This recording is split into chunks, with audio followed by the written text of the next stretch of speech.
was Sunday lunchtime. We just got back from church and I got a text message from a girl who works in the nursery where Madeline, Sean and Anne went, and it just said, saw your diary in the newspapers, heartbreaking, I hope you're all right.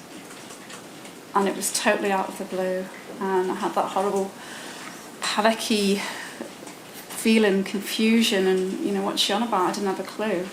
We rapidly found out it was in the News of the World. I went and looked at it online, which was 5 pages, including the front page. I got my original handwritten copy of my diary out and sat there, and it was lifted in its entirety and put in the newspaper without my knowledge.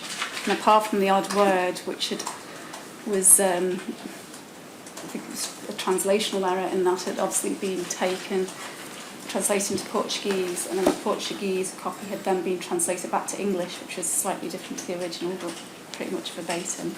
And it's just been put there, and I felt totally violated. I'd written these words and thoughts at the most desperate time in my life. Most people won't have to experience that, and it was my only way of communicating with Madeline. And for me, there was absolutely no respect shown for me as a grieving mother or as a human being, or for my daughter, and it made me feel very vulnerable and small.